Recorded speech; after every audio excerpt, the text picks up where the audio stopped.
하나님의 말씀 함께 보도록 하겠습니다. 하나님의 말씀은 출애굽기 2장 1절에서 10절까지 말씀입니다. 하나님의 말씀 출애굽기 2장 1절에서 10절입니다. 레위 가족 중 한 사람이 가서 레위 여자에게 장가들어 그 여자가 임신하여 아들을 낳으니 그가 잘생긴 것을 보고 석 달 동안 그를 숨겼으나 더 숨길 수 없게 되매 그를 위하여 갈대 상자를 가져다가 역청과 나무진을 칠하고 아기를 거기 담아 나일강 갈대 사이에 두고 그의 누이가 어떻게 되는지를 알려고 멀리 섰더니 바로의 딸이 목욕하러 나일강으로 내려오고 시녀들은 나일강가를 거닐 때에 그가 갈대 사이에 상자를 보고 시녀를 보내어 가져다가 열고 그 아기를 보니 아기가 우는지라 그가 그를 불쌍히 여겨 이르되 이는 히브리 사람의 아기로다.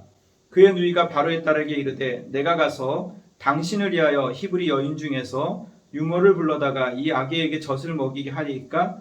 바로의 딸이 그에게 이르되 가라 하매 그 소녀가 가서 그 아기의 어머니를 불러오니 바로의 딸이 그에게 이르되 이 아기를 데려다가 나를 위하여 젖을 먹이라. 내가 그 싹을 주리라. 여인이 아기를 데려다가 젖을 먹이더니 그 아기가 자라매 바로의 딸에게로 데려가니 그가 그의 아들이 되니라. 그가 그의 이름을 모세라 하여 이르되 이는 내가 그를 물에서 건져내었음이라 하였다. 저는 오늘 하나님의 말씀을 가지고 세상을 이기는 하나님의 자녀라는 제목으로 하나님의 말씀을 함께 전하고자 합니다. 여러분의 삶 가운데 하나님의 지혜가, 하나님의 말씀이 충만하게 임하기를 다시 한번 축원합니다. 여러분 옆에 분에게 한번 인사합시다. 여러분 힘내십시오. 하나님 함께 하십니다. 좌우의 사람에게 인사합시다. 힘내세요. 하나님이 함께 하십니다. 할렐루야. 여러분에게 질문 하나 하겠습니다. 나의 삶에 있어서 가장 중요한 문제는 무엇인가? 하나님을 향한 믿음인가? 아니면 먹고 사는 문제인가? 여러분 다시 한번 여러분 속사람에게 질문해 보시기 바랍니다. 이 말은 뭐냐 하면 하나님의 말씀이 절대성을 가지는가? 아니면 하나님의 말씀이 그때그때 상황에 따라서 믿을 수도 있고 안 믿을 수도 있는 상대성인가? 라는 것입니다. 여러분 쉽게 말하면 내가 살아가는 모든 삶에 있어서 내가 당면하는 모든 문제에 있어서 하나님의 말씀이 나에게 있어서 가장 절대적인 가치를 가지는가? 아니면 그때그때 상황에 따라서 세상의 가치가 더 중요한 우선순위인가 묻고 있는 것입니다. 한국 갤럽에서 1984년서부터 2021년까지 한국 사람들 속에서 한국인들 속에 종교적 현황과 그 인식에 대해서 종교적 인식에 대해서 조사를 했습니다. 조사를 했는데 아주 특이한 보고가 됐는데 지금 지난 10년 동안 한국 사회가 탈종교화가 이루어지고 있다. 다시 말해서 지난 10년 동안 급속도로 10% 이상 무교로 전환한 사람들이 생겨났다 이렇게 보고합니다. 지난 30년에 비하면 엄청난 빠른 속도입니다. 가속도로 지금 많은 사람들이 무교화되고 있다. 이 말은 뭐냐 하면 다시 말해서 젊은이들이 교회를 이탈하고 있다. 수많은 20대 30대가 교회를 떠나가고 있다는 말입니다. 다시 말해서 한국 사람들 속에서 교회는 종교는 신뢰할 만한 것이 못 된다. 그래서 탈종교화가 급속도로 일어나고 있다는 겁니다. 이것이 왜 문제가 됩니까, 여러분? 이것이 문제가 되는 것은 뭐냐 하면 사람들의 인식 속에서 먹고 사는 문제가 더 시급하지 내세가 뭐며 종교가 뭐며 기독교가 뭐며 기독교에 대한 불신의 지수가 높아지고 있다는 것입니다. 이것이 지금 급속도로 한국 사회에 퍼지고 있습니다. 이 말이 어떤 의미를 가지냐 하면 여러분 왜 중요하냐 하면요 기독교에서 우리가 믿는 것은 뭐냐 하면 내세에 대한 소망이에요.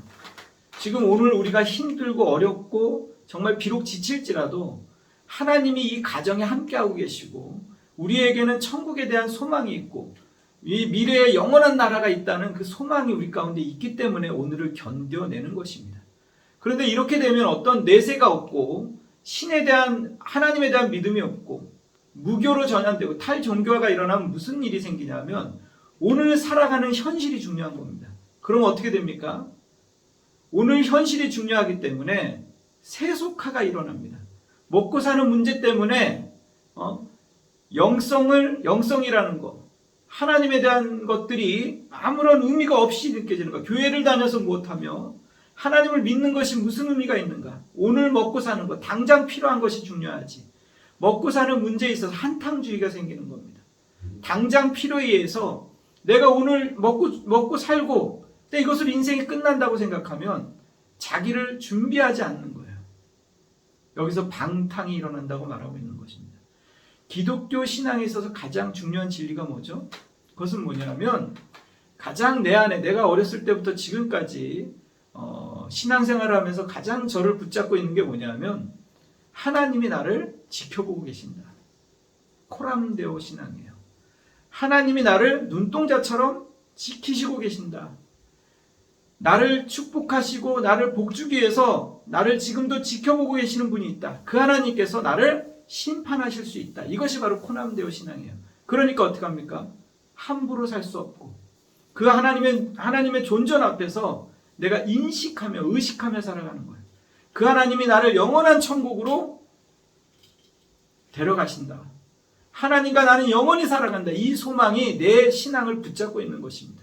이것이 사라지면 한탕주의가 생기고 기분파가 생기고 내 마음대로 그냥 이 땅을 즐기며 살아간다. 도덕적 타락이 일어나기 시작하는 것입니다. 여러분, 이것이 바로 오늘 우리가 살아가는 이 시대의 문제고 바로 한국교회의 문제입니다. 지금 코로나가 문제가 아니라 지금 한국교회가 심각하게 일어나는 것은 뭐냐면 탈종교화되는 거예요. 하나님의 말씀을 거부하고 진리를 떠나는 청년들이 지금 일어나기 시작하는 거예요. 다음 세대의 신앙을 전수할 수 있는 그러한 교회의 가장 중요한 요소가 사라져가고 있다는 사실입니다.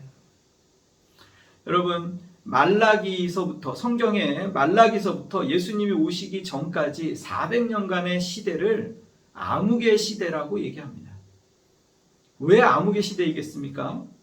그 시대, 암흑의 시대, 예수님이 오시고 난 다음부터 은혜의 시대라고 얘기합니다. 그 암흑의 시대와 은혜의 시대의 차이가 뭡니까, 여러분? 하나님의 부흥의 시대와 암흑의 시대의 차이가 뭐냐? 단 하나의 기준이 있는데 그것은 뭐냐면 말씀의 계시가 있느냐 없느냐에 따라서 암흑의 시대와 부흥의 시대를 나누는 것입니다. 말라기에서부터 예수님이 오시기 전까지 400년간에 하나님의 말씀에 하나님의 계시가 없었어요. 선지자들도 없었고 예언도 없었어요. 그러니 그 시대가 한 줄기 조그만한 빛에 의해서 희미한 빛, 꺼지지 않지만 그 희미한 빛이 그 암흑의 시대에 여전히 존재했지만 그것을 우리는 부흥의 시대라고 말할 수 없어요. 예수님의 탄생과 함께 광명의 빛이 이 세상에 비춰온 겁니다.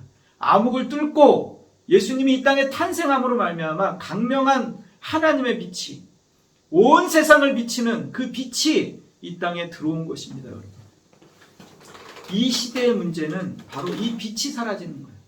진리의 말씀이 희미해지고 하나님의 말씀을 떠나고 하나님의 말씀이 온 세상에 영향을 미치는데 그 영향을 미치는 사람들 속에서 그 진리의 빛이 희미해지기 시작하는 거예요. 사람들에게는 뭐죠? 이 시대를 살아가는 사람들에게, 청년들에게 무신론적 철학이 들어오기 시작하고 무서운 거죠. 혼합주의가 일어나기 시작하고 인본주의 사상이 뿌리를 내리기 시작하고 종교적 다운주의가 일어나기 시작하고 이런 것들이 강력하게 세상의 문화와 결합해서 홍수처럼 밀려들고 있어요. 교회가 이것을 감당할 만한 내적인 힘이 없는 거예요. 무너지기 시작하죠. 도미노처럼 무너지기 시작하죠. 교회가 무너지자 사회도 무너지는 거예요. 그러니까 이 사회가 지금 심각한 영적인 타락 상태에 놓여지게 된 겁니다. 지금 젊은이들 사상 속에서 이 혼합주의가 어떻게 일어나고 있습니까? 진리의 말씀을 믿는데 진리의 말씀도 믿고 다른 것도 믿는 거예요. 왜 꼭 교회를 가야 되느냐? 왜 교회를 가야지만 되는가? 왜 진리의 말씀이 기독교에만 있는가? 다른 곳에서는 없는가? 다양성을 인정하는 게 이게 바로 포스트 모더니즘이죠. 우리가 자라가는 젊은이들, 우리의 젊은이들은 그런 토양 속에서 지금 자라왔어요. 우리가 생각하는 것과 다릅니다. 기독교의 절대성이 이제 무너지고 있고 기독교의 상대성이 그들의 마음속에 뿌리를 내리고 있어요. 이 말은 다시 말해서 뭐냐면 하나님의 말씀이 절대적인가? 그렇지 않다는 거예요. 상황에 따라서, 여건에 따라서, 조건에 따라서 얼마든지 이랬다 저랬다 한다고 생각하는 거예요. 이것이 하나의 우리가 살아가는 사회의 뿌리로, 문화로 정착하고 있다는 거예요. 왜 이것이 무섭습니까? 문화는, 세상의 문화는 아주 강력합니다. 왜 강력하죠?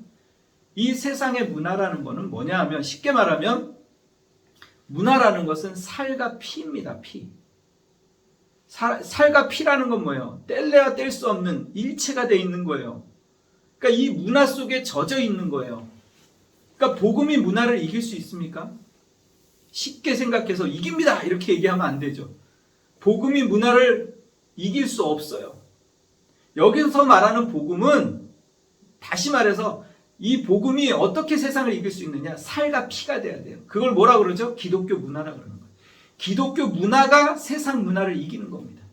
내가 머리로 아는 복음, 생각으로 아는 복음, 이것으로는 세상을 이길 수 없어요.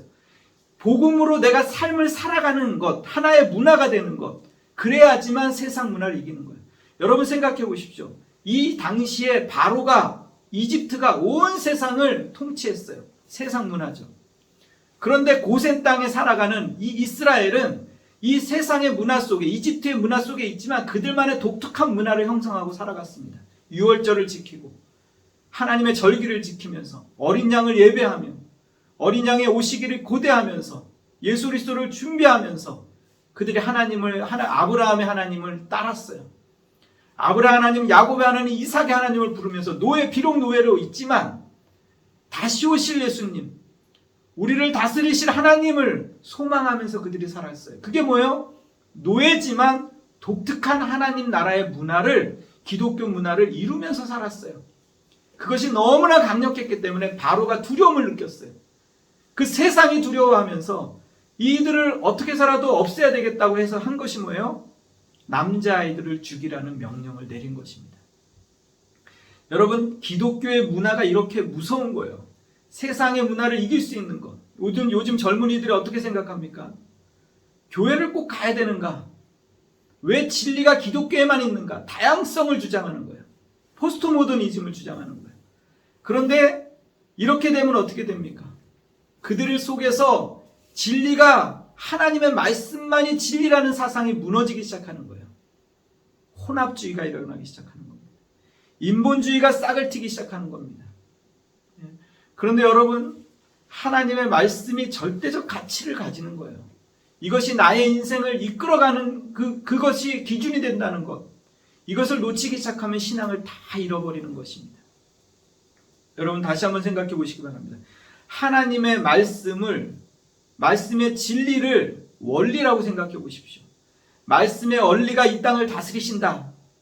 아멘입니다. 여러분 잘 이해하고 계십니까? 원리가 무엇이죠? 이 세상의 모든 것은 원리로 되어 있어요. 만약에 제가 이 자리에서 독약을 먹었다고 생각해 보십시오. 그럼 어떻게 되겠습니까? 죽죠. 독약을 먹으면. 왜 죽습니까? 원리죠. 세상의 원리. 독약이 내 몸에 맞지 않기 때문에 내가 거부 반응이 일어나서 죽는 거예요. 그걸 모르는 사람은 아무도 없어요. 그래서 안 먹죠. 그럼 몸에 좋은 음식을 먹으면 어떻게 돼요? 몸이 건강해지죠. 왜? 내 몸에 맞으니까. 이것이 원리예요. 이 세상에 하나의 물리의 법칙이 있어요. 물체의 원리가 있어요. 그걸 뭐라 그래요? 물리라고 하는 거죠. 물체의 원리. 사람들 몸에는 어떤 생리적 원리가 있어요. 바이오리듬이 있다고요. 그걸 뭐라 그래요? 생리라고 하는 거예요. 이 세상에는 모든 것이 원리에 의해서 돌아가요. 도덕적 원리가 있어요. 근데 이 원리를 무시하고 파괴하면 어떻게 됩니까? 행복이라는 게 뭐예요, 여러분? 행복이라는 것. 원리대로 살아갈 때 행복이 있는 거예요. 도덕적 원리가 깨어지니까 동성연애가 일어나기 시작하고. 그렇게 하나님께서 남자와 여자를 창조하셨어요. 그 원리를 깨트리면 세상은 멸망으로 가는 거죠. 불행해지기 시작하는 거죠. 근데 여러분, 세상의 원리를 모르는 사람은 없어요. 근데 더 중요한 게 뭔지 아십니까? 하나님께서 태초에 말씀으로 세상을 창조하셨습니다. 그 말은 뭐냐면 모든 세상의 원리가 하나님의 말씀의 진리 가운데, 그 원리 가운데 돌아가고 있다는 거예요. 우리는 모르는 사이에 하나님의 말씀의 원리가 세상을 통치하고 다스리고 있다는 것입니다. 그런데 사람들은 어떻게 생각하냐면 하나님의 말씀은 교회에서만 진리지 세상의 원리는 세상의 원리가 따로 있다고 생각하는 거예요. 그것이 아닙니다. 하나님의 말씀의 원리가 교회도 다스리지만 세상도 다스리는 거예요. 바로도 통치하고 있는 거고 온 세상도 다스리고 있는 거예요. 지금 이 코로나 전국도 누가 다스리냐 하면 하나님이 다스리는 거예요. 그걸 놓쳐버리니까 사람들이 교회에서는 신자로 살아가지만 세상에서는 세상에 굴복하고 세상에 넘어지고 세상에서 세상의 원리를 따르다가 실패하고 돌아오는 거예요.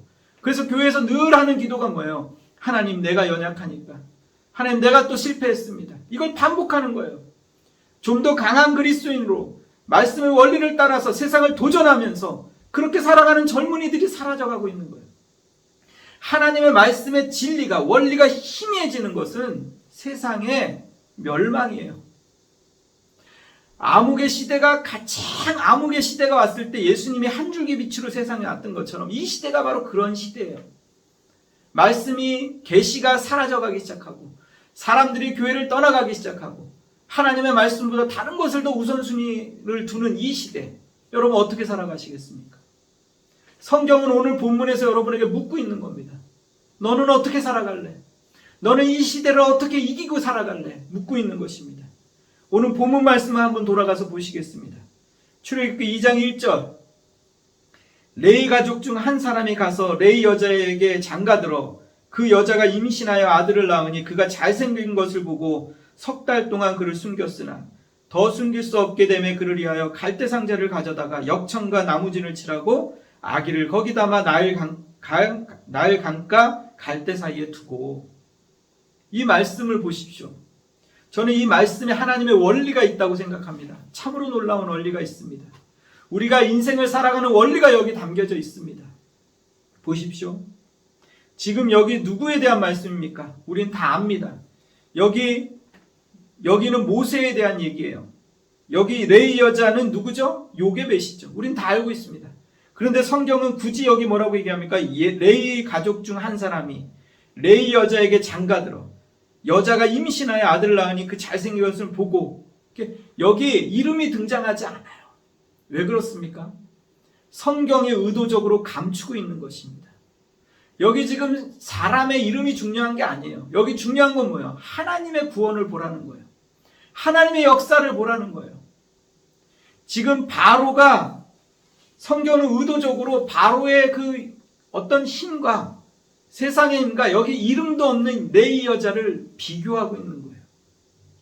바로는 애굽 전역을 통치했던 그 당시의 제국이었어요. 제왕이었어요. 그 제왕이 자신의 권력과 힘을 총동원해서 뭐라고 했냐면 이스라엘의 민족, 특별히 사내 아이를 죽이고자 결정했던 거예요.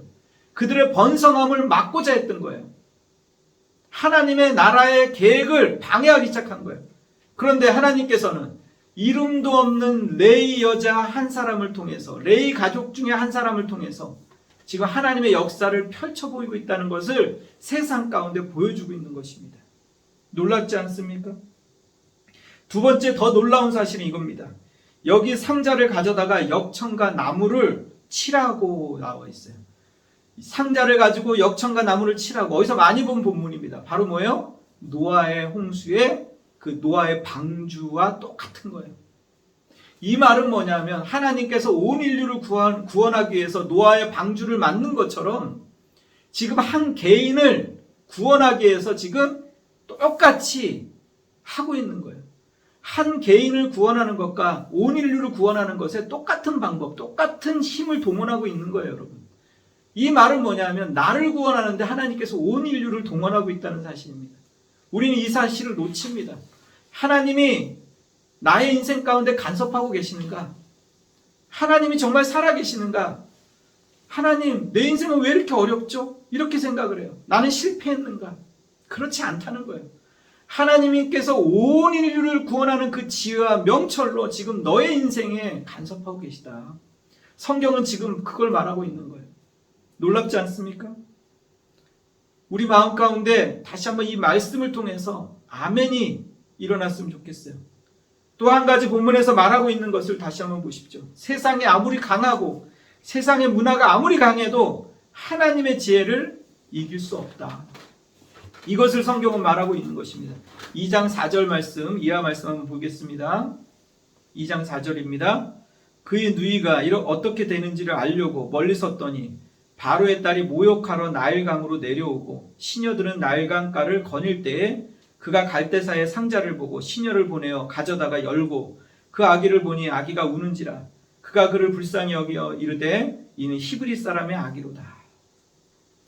그의 누이가 어떻게 되는지를 알려고 멀리 섰더니 제가 본문을 그동안 잘못 이해하고 있다는 사실에 큰 충격을 받았습니다. 저는 여기 누이가 누구죠? 미리암입니다. 이 여자 미리암이 이름은 본문에는 기록하고 있지 않다는 건 앞에서도 설명했습니다. 하나님께서 어떻게 구원을 이루시는가 보라는 거예요. 그런데 보십시오. 우리는 모세의 영화를 봅니다. 모세의 영화를 보면 미리암이 갈대상자를 나일강에 띄어요. 그러면 나일강이 범람하면서 갈대상자를 치고 내려갑니다. 강을 타고 내려가요. 악어가 상자를 덮치고 그 악어 사이를 빠져나가서 정확하게 바로의 딸에게 이 상자가 파킹을 하죠. 영화를 보면 그래요. 우리는 그래서 믿음으로 이 아이를 떠나보내는 부모의 심정, 그 가족의 심정, 하나님 앞에 맡겨라, 하나님께 떠나보내라 이렇게 얘기를 합니다. 그렇게 설교를 하고. 그런데 여러분 이 본문을 잘 보시기 바랍니다. 어떻게 했다고요? 그 누이가 어떻게 되는지를 지켜보고 있는 거예요. 갈대 상자를 갈대 사이에 그 상자를 둔 거예요. 바로의 딸이 모욕하러 나오는 정확한 시간에 거기에 두는 겁니다. 그리고 바로의 딸이 어떻게 하는지 지켜보고 있는 거예요. 하나님의 말씀은 뭐라고 얘기하냐면 이 지혜로운 여인을 통해서 하나님께서 어떻게 역사하나 보시기 바랍니다. 우리가 아이를 키울 때 제일 하고 싶은 게 뭐죠, 여러분? 포기하고 싶은 마음이에요.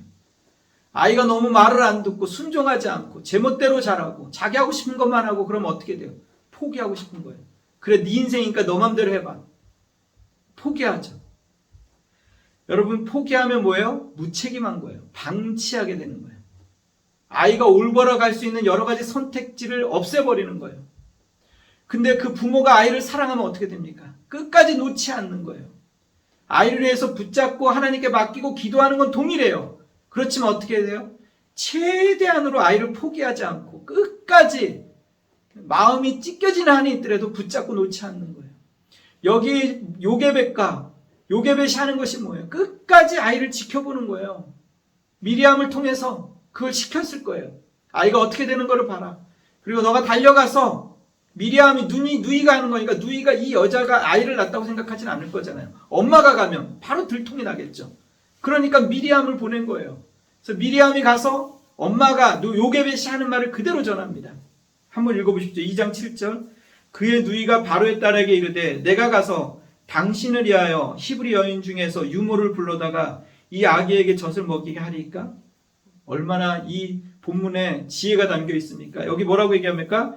그의 누이가 바로의 딸에게 내가 아기를 위하여 라고 말하지 않았어요. 아기를 위하여 라고 말하지 않고 당신을 위하여 라고, 당신의 아이라고 얘기하는 거예요.